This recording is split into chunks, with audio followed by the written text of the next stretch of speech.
Yo, it's Maffu, and I'm a little bit sick right now, but I wanted to record a gem spending guide for events. Now, the events I'm going to be going over are Card King, we just had this event in game, Hunt for History, which we have right now, Holy Knight's Treasure, that event's coming up soon, Esmeralda's House, and Wheel of Fortune. Now, basically, I'm going to explain what every event is and is it worth to spend your gems on it. For the first event, I'm going to talk about card flip, and this event is an event where it's like if you ever played those card games where you match up cards and then you take them out. This one basically match up cards and then you get the rewards from it. Now, is it worth? I would say no. And the reason this is the case is because the commanders in there aren't very good, really. They're mostly gold key commanders. Maybe all gold key commanders, if I remember correctly. And unless you need those commanders, which if you do, if you need those commanders, it is worth it. I looked up someone who did the math, because why do the math if someone can do it for you, you know? And it would cost you about 1,000 gems per legendary sculpture. And when you play this event, after you get the rewards you need a reset. You can't just keep spending 300 gems per card flip. Now, if you're a low spender or a free-to-play player, it's definitely more worth putting your gems into VIP to get the free legendary sculptures per day. If you're a big whale, then I'm assuming you already have these commanders maxed out. But if you need these commanders, and if you feel like it's worth it for you, then go ahead and play the event. Now, if you are free to play, you do get 10 free flips. So what you do is you do 2, and then when it starts costing you gems, you reset. And I've gotten some decent rewards from this, like a couple million gold here and there. And I've gotten 1 legendary sculpture once. So it's not a bad event, because you do get free stuff, but then I don't think it's really worth to spend gems on. Now, going into the Hunt for History event. This event I have right now, basically you get a board like this, and then you get hammers from playing the game. I think it's gathering resources, defeating barbs, and destroying barb forts. Now, I don't know why I didn't complete this. I've gathered a lot of resources, but I guess this is a rare drop. I've killed more barbs than forts, definitely. So basically, get these hammers, and then you get a board like this, and then you pick a purple reward for every floor that is not divisible by 5. So 1, 2, 3, 4, 6, 7, 8, 9, those floors. Now, you could pick a purple weapon. There's some good ones here. The purple cab weapon is arguably as good as the legendary if you crit it. I really recommend either getting an accessory. I got wind scars my first time playing this event, and I like it a lot. I see people around this. I don't know how good it is, but what you really can do is just make the purple material choice for your normal floors, and then for the legendary floors, you pick whatever you need. Really, there's a lot of good stuff here.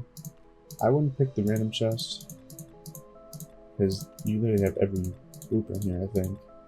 Now, there is some legendary gear that is not good, and you shouldn't grab. Let me find an example real quick. Okay, this. The Plate of the Eternal Empire.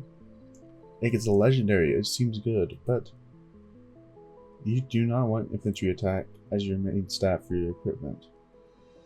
That's why people go the Hope Cloak, because it gives you the 12% defense stat, and generally in this game, defense and health are better than attack.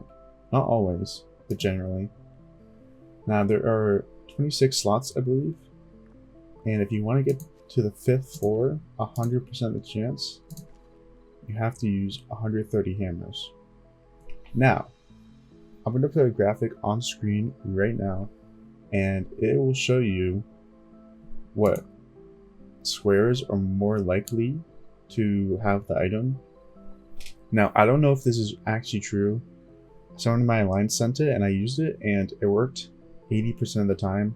It was either in the gold or purple squares, and then 10% of the time it was in the blue squares, and then 10% of the time it was none of the colored squares.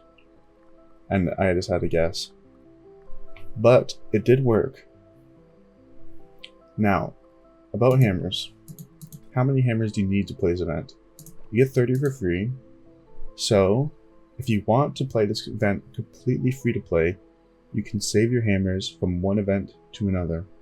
What I mean is, you play this event, you get the free hammers from this, and then you'll hold them in your bag. They don't get deleted, they just stay there. And you can save them for the next event, and then play it when you get 60 hammers or 90 hammers. But you can keep saving them for free to play. Now, what I recommend is,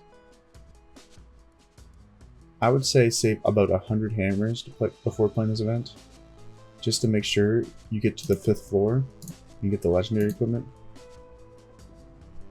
But you can also purchase hammers for gems, as I did here, because I thought it was worth.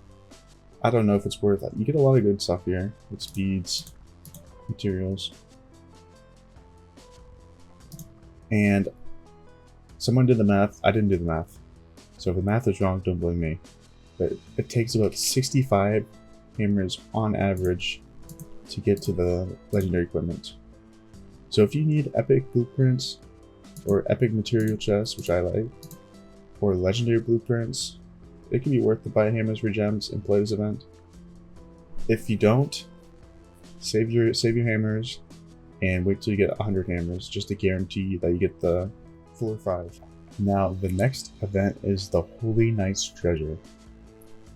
Now, I've heard mixed feelings about this event, whether it's good or bad, but general consensus is this event is pretty good, and there's a couple of reasons for that. First of all, the way you play this event is you pick a legendary item to receive from the egg, and then you spin, I don't know if you spin the egg or you just open the egg, but you open the egg with gems and you get one of so many rewards, or you get blueprint fragments for the equipment that you want. Now, I believe I did the math correct. You can correct me if I'm wrong. It takes 46,800 gems to open 100 out of these chests. A lot of the reward tiers have blueprint fragments, which you need to get equipment, but it is possible to get the full blueprint before 100 opens. So you gotta be paying attention to what you're getting. If you get the blueprint before opening 100, you don't need to open the rest, but I do recommend stopping at one of the tiers. I'll put them on screen and the rewards they give. This is just from the Rise of Kingdom wiki, but the reason you want to stop in those is because you're just being efficient with your gem spending. Gems are the most valuable resource in this game. As a free-to-play in this game, I think it's more valuable to put your gems into VIP points. I personally went for equipment in the Holy Knight's Treasure event, and my first time I spent the gems, I got the helmet. And a little funny story is I didn't know how this event worked, so I had the helmet selected, and I wanted to check out what other gear you can get, and I switched the gear, and then out of habit for clicking things with glowing or shining, I clicked the chest at the top and I opened blueprint fragments for something that wasn't the helmet. And I was panicking and I had a sick feeling in my stomach, and then I messaged the support and they actually swapped the blueprints out. So I ended up getting my helmet. This is the helmet right here. So thank you, Lilith support, and yeah. Now for low and mid spenders, something that's really valuable about this event is that the low tier is actually kind of good. So if you spend to 10, or if you open to 10 eggs, you'll get 5 blueprint fragment choice chests, and I mean that's pretty decent for 10 opens. Now if you're a whale, like a whale kraken, you should probably open to 100 every time this event comes around for something, because gear is so valuable. This is how you awaken gear. You need more blueprints. To refine gear, you need more blueprints. Like blueprints, you need a lot of them later on. So if you're a big whale, definitely buy this event out. Now, this is not financial advice, by the way, as Chisco says, but it's definitely a good event. You get a lot of blueprints. Okay, so Esmeralda's house. Now this was an event that I spent a lot of gems on, and then I was talking about it in the Lines chat, and I basically got clowned for it. Not actually, but they're like, this event sucks, don't play it. And they explained it to me. Basically, you're spending 3,600 gems to open 5. If you don't get 6, or the equivalent of 6 purple material chests, then it's not worth. Because if you look at the VIP shop, you can buy equipment material chests for 600 gems, and you're spinning the thing for equipment for 3,600 gems. Like, you have to be insanely lucky to make this event worth. Or if you're a Kraken and you don't care about gems, you have millions of gems, just play this event and get your material chests. There are legendary materials in there, but it's not guaranteed, and it's very like rare you're gonna get it. It's not worth the gems, I promise you. Don't play this event. This is probably the worst gem spending event out of all of them. Don't play Esmeralda's house, and it makes like a cool sound when the cards flip around. It's really satisfying, but don't play it. It's a trap, I promise you.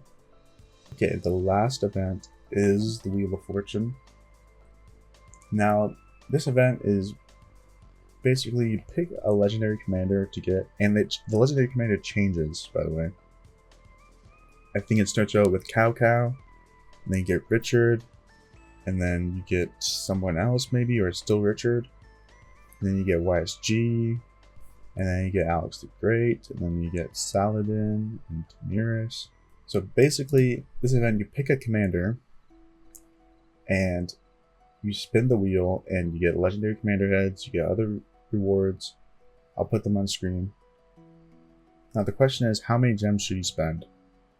So off the rip, I would do the free spin and the half-off spin every single time. Now, as someone who mines a decent amount of gems, if I want a commander there, I will go to the 10 pull, because you get 5 guaranteed heads at the 10 pull. Now, for a commander that I wanted, like Alex the Great, I went to 45, and I got 24 heads from 45 spins. I don't know, that's good. That's including the rewards. So you get 10 heads at 45 and 5 at 10. So I would say that it's good to unlock every commander. I've unlocked Richard from his wheel. I've unlocked YSG from his wheel, even if you don't upgrade them, because then you have them in the future. Now, if you're completely free to play, I would say keep investing your gems in the VIP. Get these legendary heads. You can put them wherever you want later in the game. Like, these heads you get from the wheel are locked into one commander. If you're a low to mid spender, I would say do 10 spins, get the 5 heads for the commanders that you want. Now, all of this advice is saying that you need the commander that's in the wheel. If you don't need it, if you already have it maxed, I don't know if we can play the wheel if you have it maxed. If you don't need it, then you should not play it. You should do the free spin, half-off spin. Maybe you get a 15-hour speed up, and then just call it a day. And you don't have to play every event that you see. I skip a lot of events. Spending gems into VIP is a lot of the time more valuable than spinning a wheel or playing Esmeralda's house, or it's 100% more valuable playing Esmeralda's house. But playing Holy Knight's Treasure, if you don't need...